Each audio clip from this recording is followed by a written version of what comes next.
I'm Aislinn Green. This is Travel Tales by Afar. In every episode, we hear from a traveler about a trip that changed their life. Plus, this season, I'm sitting down with each storyteller to talk about life's big travel questions. Well, I'm not really sitting down with them because I'm recording all of this from my houseboat in Sausalito, but you know what I mean. This week, we are traveling with Peggy Orenstein. Peggy is a New York Times bestselling author, a journalist, and a speaker on gender issues. She's the author of 8 books, including her latest, Unraveling What I Learned About Life While Shearing Sheep, Dyeing Wool, and Making the World's Ugliest Sweater. Great title. She's also an Afar contributing writer who really, really loves to hike. Last year, Peggy came to us and said, hey, I want to hike through Slovenia. She discovered the 167-mile Juliana Trail, which was developed to help spread out the rising number of visitors to this European country. It seems so forward-thinking and wise, she said at the time. As we were emerging from the pandemic, she also wanted to tap into the humility that comes with walking long distances. Here's what she learned along the way. Peggy, welcome to Travel Tales. Thank you. It's nice to be back. Well, I wanted to ask you a couple of questions about this trip before we actually hear your story. Uh-huh. You are a big hiker, and the travel tale that you told several years ago was about your pilgrimage along the Kumano-Koto in Japan. So what led you to this Slovenia hike? I love hiking. I think it's a great way to see a place. It kind of appeals to both parts of me, which I'll talk about in this. That on one hand, I'm a little bit of an extreme person and I need to kind of push myself in order to be happy. But I also am always trying to kind of battle against that. So like when I take my family places, I remember we went to Vietnam, and they just at one point, they just rebelled. They just said, we are not leaving the hotel. You can't make us, because it was 1,000,000 degrees outside. And I was still going like, no, but we have to do this and we have to do this. We're here. We'll never be here again. Yeah. We have to take every opportunity.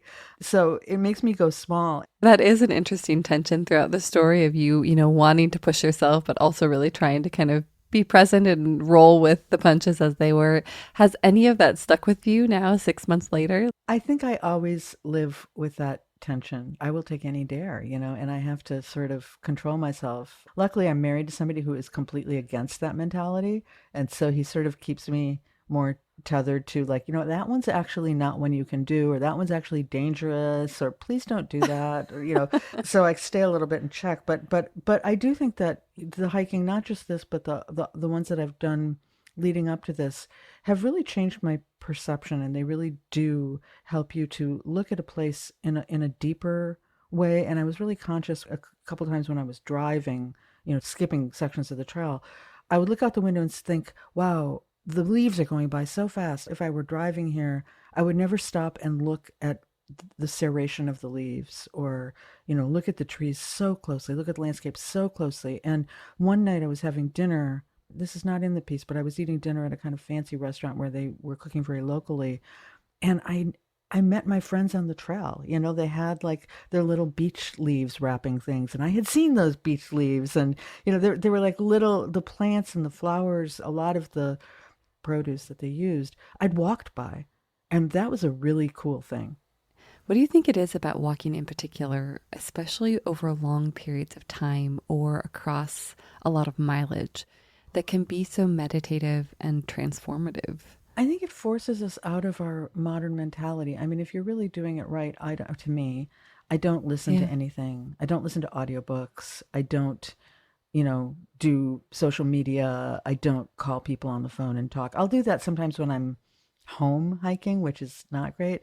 But if I'm going on a multi-day hike in a new place, I'm off. And to have that rare time in our society of being off the grid, first of all, is wonderful. But also for me, it makes me feel connected to sort of people of all time, like our ancestors, the ancient ones. They walked everywhere and stopped and looked, and they knew their area. And I thought about, Slovenia, especially because there was a lot of that World War I history there, and the whole history of changing empires and everything. The people who had been kind of living there through all of it, who've lived there always and lived in their various valleys and glens and didn't know what was going on, or necessarily even care to a degree what was going on 100 miles away, and were just sort of, you know, able to keep their culture alive in their place of origin. And sort of, I don't know, somehow walking makes me feel more connected to that. Yeah.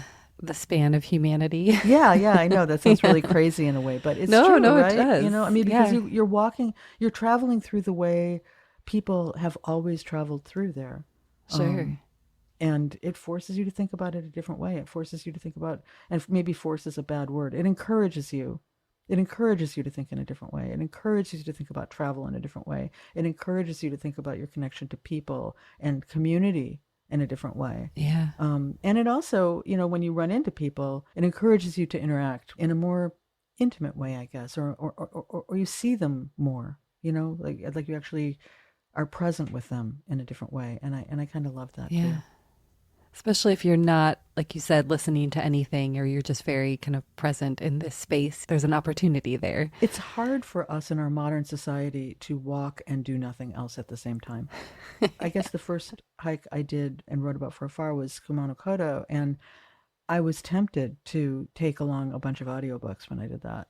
And then I got there and I thought that just takes you out. That is a way of taking yourself out of your experience. And it's fun, Sure.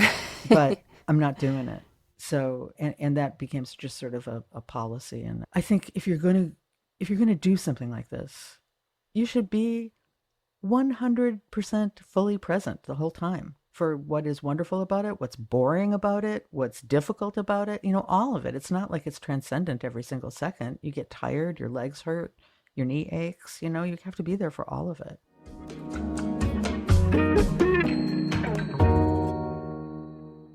Look how beautiful that.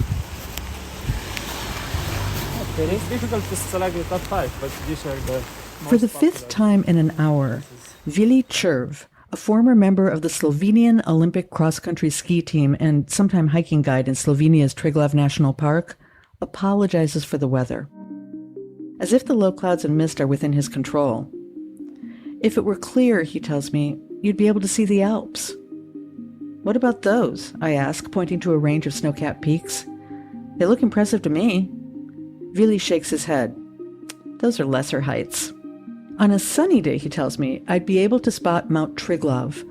The mountain is so beloved by residents of this Central European country that it is featured on the flag. But it isn't a sunny day. I'm sampling the Juliana Trail in a soggy spring. The 167-mile loop takes travelers around the park and over the foothills of the Julian Alps. I could feel badly about this, as Vili does, but why? The low, flat sky creates a kind of intimacy, a coziness that forces me to look at what's close.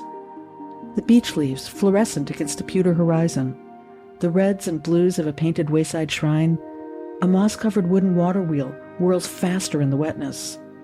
A yellow-spotted fire salamander, typically only seen at night when they're active, peers up at me from the woodland floor. Best of all, on this first day of my trip, Vili and I have the trail to ourselves. The same is true when I arrive in Kranjska Gora that afternoon.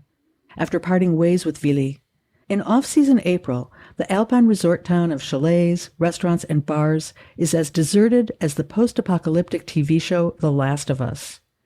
I am the only diner at Kosebrin, a homey log cabin restaurant and guest house. Miha Sematorchin is a 27-year-old man who owns Kosebrin with his mother, Mojka, and he acts as my personal chef.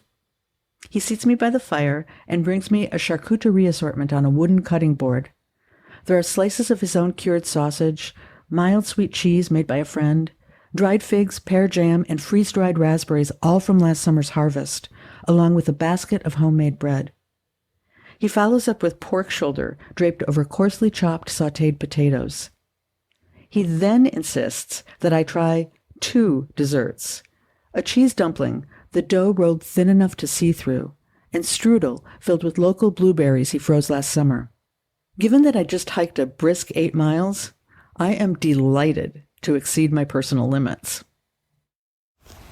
First day out on the trail, for real. I'm walking through meadows, with the mountains above me that are swathed in clouds through small towns. The fields are completely full of dandelions, which is really sweet.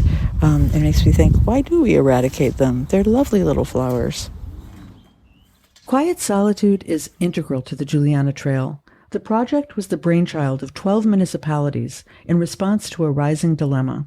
Slovenia is roughly the size of New Jersey and surrounded by Croatia, Italy, Austria, and Hungary. Until recently, the country had been a land of shifting borders. For centuries, Slovenia was part of the Habsburg Empire, and later, the Austro-Hungarian Empire.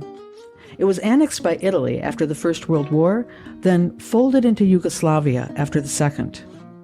The country became independent for the first time in 1991 and joined the European Union in 2004.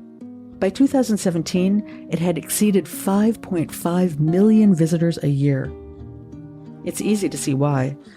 The climate in this tiny region ranges from alpine to Mediterranean. Within a few hours, it's possible to hike in the mountains, bike through the vineyards, and relax on the beach. Slovenia is also one of the greenest places on the continent. 60% of the land is forested, and a third of that is protected. The Juliana Trail, which opened in 2019, aims to spread out travelers, boost remote economies, and better preserve natural wonders. Hikers of its 16 stages encounter literary landmarks, traditional cuisine, and folk music, as well as Slovenian history and relics of World War I battles. Travelers can backpack or forward luggage through a booking service, stay at campgrounds, inns, or grand hotels, cook their own food, or eat farm to table. I'm the kind of traveler who always needs to go a little farther, a little harder, hiking despite 100-degree heat, snorkeling in too rough waters, pushing past exhaustion to visit one more museum. My natural bent is to do everything, even if I'm miserable, because what if I never come back? I don't want to chance regret. But that's the very mentality the Juliana challenges. Hiking an average of 10 miles a day is not exactly slacking, but I can still only cover so much ground. The Juliana Trail will force me to shift my focus from rushing around from place to place to appreciating smaller, slower, and perhaps more spontaneous moments. Well, I guess you don't sleep past 7 here because the morning bell just went off. But I was up anyway, really early. I decided that yesterday I made a wrong turn and I missed the church of St. Peter, which is at the top of the mountain. And I thought, I know what I'll do. I'll go at 6 in the morning and I'll climb up there. And that seemed like a really good idea. And then I got halfway up the mountain and thought, uh-oh. I could not figure out the trails. They were going left. They were going right. They were going up. They were going down. And I thought, this is how people wander into the wilderness and they don't get found again.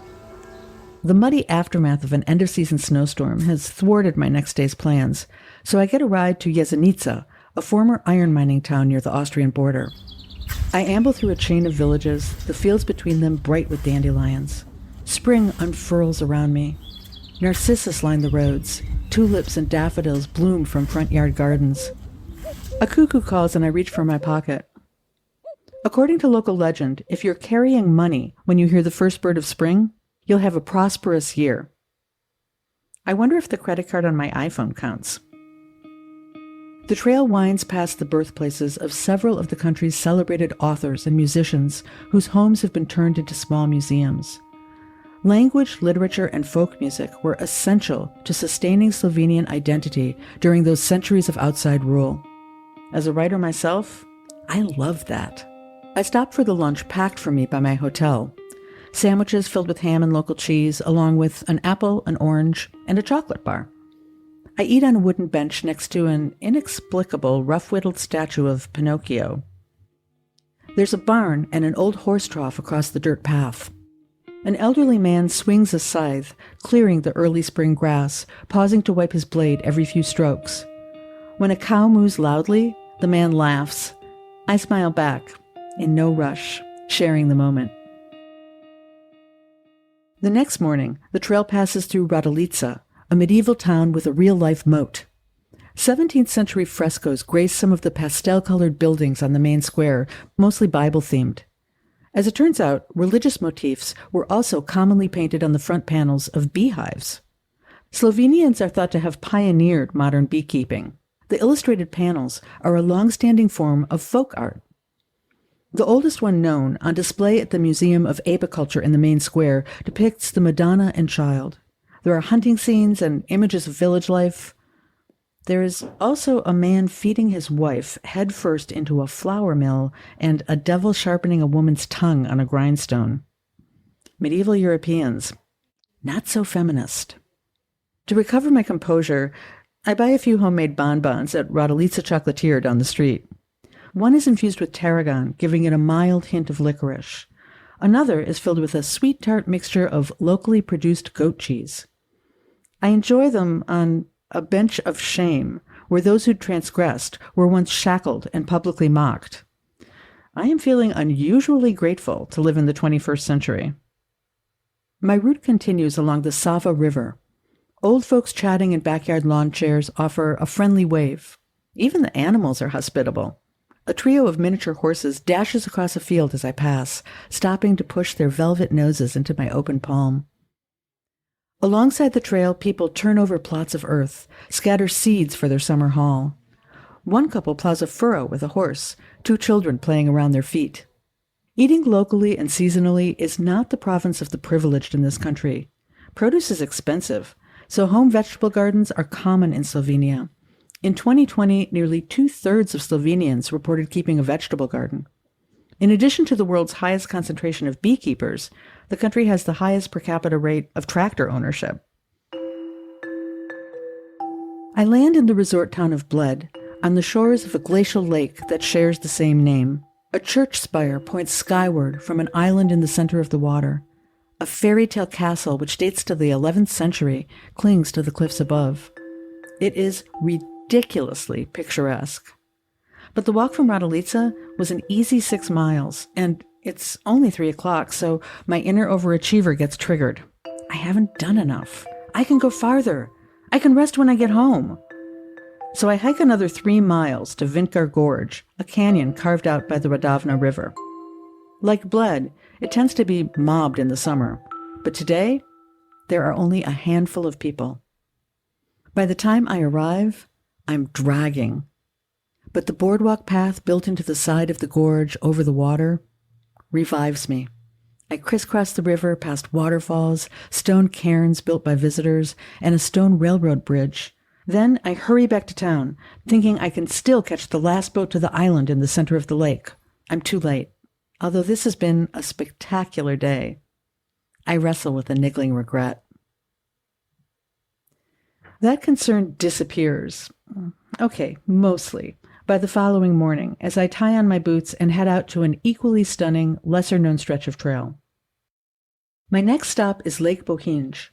It shines turquoise from a distance, then emerald up close. I gasp out loud at nearly every turn, every new vista. There is a reason the first syllable of its name, Bo, translates to God. Come evening, I contemplate the landscape from a quiet dock in the town of Stara Fujina. It's too cold to swim, so I opt instead for my hotel's wellness spa. Saunas, a steam room, a salt wall room, and an outdoor whirlpool, punctuated by an ice fountain and bracing multi-jet showers. I'm supposed to shed my robe before entering the Turkish sauna, but I'm hesitant, worried other guests might shout, "OMG, the American took off her clothes!" It works out fine, of course, and after an hour of trying all the offerings, my shoulders relax, the knots in my calves unwind. A man with a towel wrapped around his waist laughs, passing me in the corridor. "You are cooked," he says. And it's true. I'm just about to start day 4 of my trail.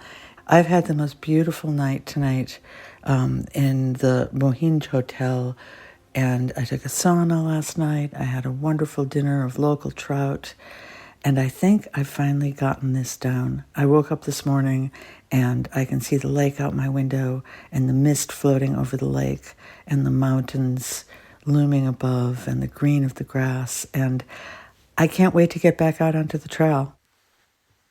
I'm cooked in a different way, physically and mentally, the next day, though it's really my own fault. Perhaps you are the kind of person who is totally organized, never forgets anything.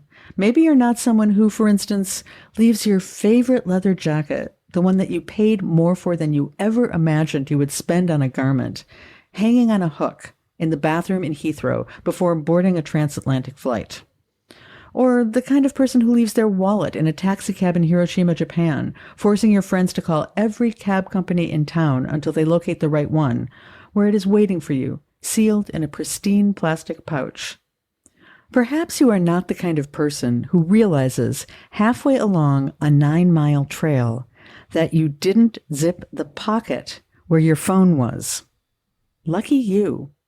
As for me, several miles after leaving Lake Bohinj, I realized that my phone is no longer on my body, so I backtrack. For miles. My itinerary is on that phone, including my trail maps, the name and location of my next hotel, and my emergency contacts.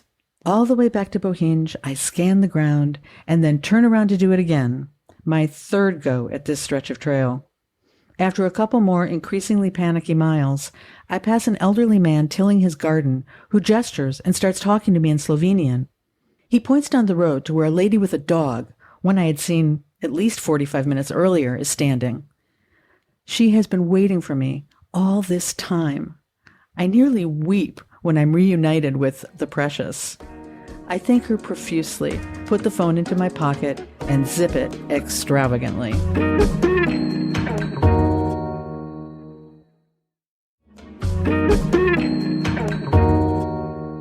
As I resume my journey, walking toward the town of Bohinjska Bystrica, I try to think about the gift my flakiness gives me. Faith in human nature.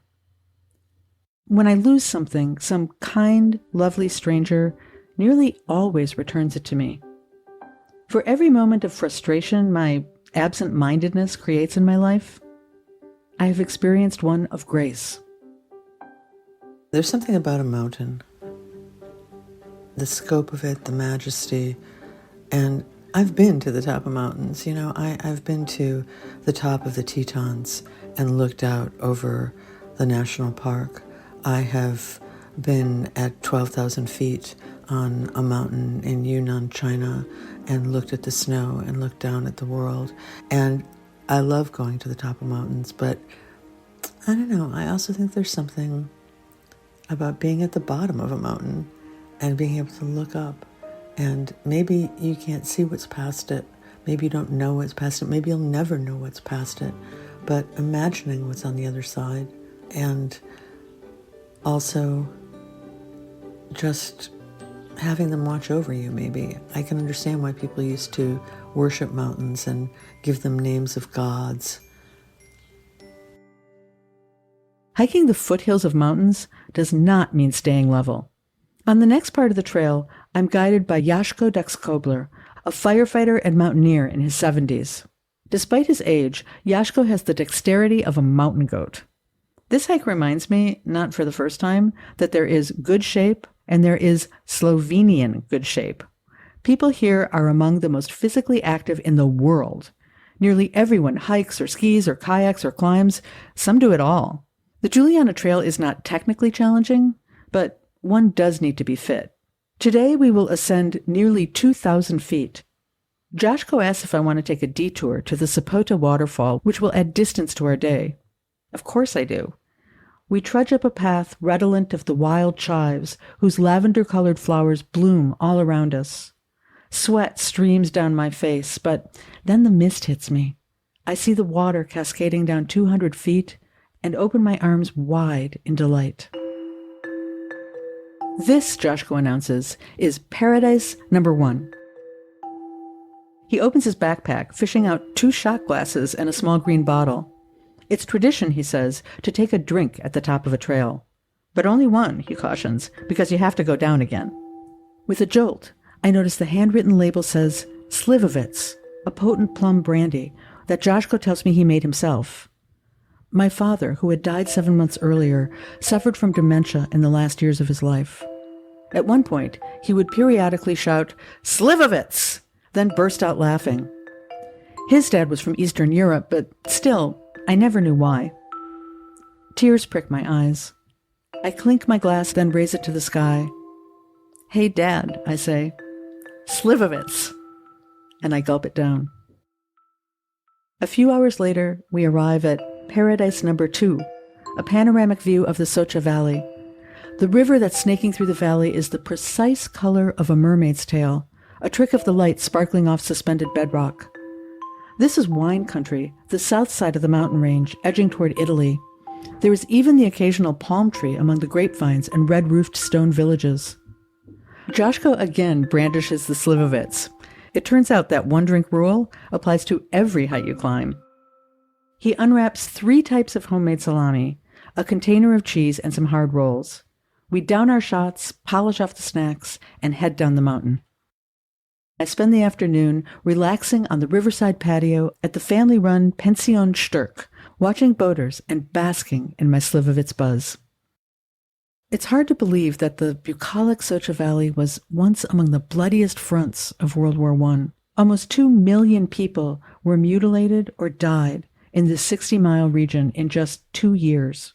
That history hits me hard on the 8th day of my trip as I hike a recently added spur to the trail. It cuts south of the original route, ascending to an open-air museum on Kalavrat Ridge. The Socha Valley spreads out nearly 3,700 feet below, and I can see both the Julian Alps and the Italian border. I spend a few hours exploring the trenches that soldiers built into the rocky slopes, spaces as cramped and dark as animal burrows. I think of all the young men who lived, fought, and died here. The wind blows strong and chilly. I continue on to a fast-moving section of the Socha River. Over the next 7 miles, the wildness strips away my sorrow over what we humans do to one another in the name of power. I scramble over boulders, slip along rock faces, bounce across suspension bridges while the occasional kayaker shoots the rapids below. I emerge a few hours later on the road to Bovec, where I'll spend my last night. I catch a glimpse of the Boca waterfall rushing full force after the winter snowmelt and recent rainfall. This is where I really struggle with myself because it's raining. And it's not raining that hard, but it's going to be raining all day long. And this is one of those moments where I can talk about being humble before nature, but really, how humble am I before my own inner demons of feeling that, what if I say that I'm not going to hike in the rain and I miss the most spectacular moment of my trip? But you could also say, what if I say I'm not going to hike in the rain and I have a completely joyous day sitting downstairs in this hotel's adorable 1930s library, reading and writing and thinking? I just don't know what to do. When I wake up on my final morning, it's raining in earnest. As I pull on my waterproof pants and jacket, the desk clerk at my hotel looks concerned. "It's not a good day for hiking," he says. "The river rocks will be treacherous and lightning is forecast." "But I'm here," I tell him. "I've committed to walking a certain number of days, of miles. I have a goal. Am I going to let rain defeat me?" He shakes his head, and I catch myself. Oops, wrong lesson.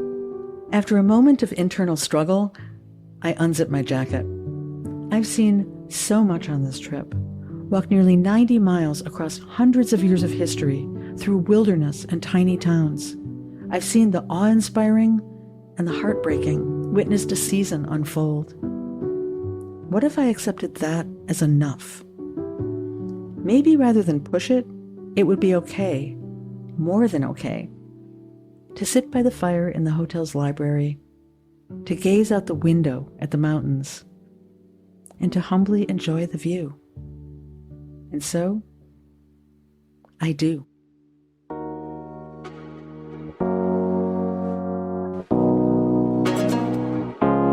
That was Peggy Orenstein. We'll link to her Afar story about hiking the Kumano Koro, as well as to her books, website, and social media handles in the show notes. If you want more on the backstories of each episode, be sure to subscribe to our Behind the Mic email. We'll include a link to that in our show notes as well. Ready for more travel tales? Visit afar.com/podcast and be sure to follow us on Instagram and X. We're at Afar Media. If you enjoyed today's exploration, I hope you'll come back for more great stories. Subscribing makes this really easy. You can find Travel Tales by Afar on Apple Podcasts, Spotify, Amazon Music, or your favorite podcast platform. And be sure to rate and review the show because it helps other travelers find it. This has been Travel Tales, a production of Afar Media. The podcast is produced by Aislinn Green and Nikki Galteland. Music composed and produced by Strike Audio. Everyone has a travel tale. What's yours? Gloria, Gloria, para, I really got your number. Oh yeah. Oh God, you can't get away from it. You can't get away from American pop music wherever you go.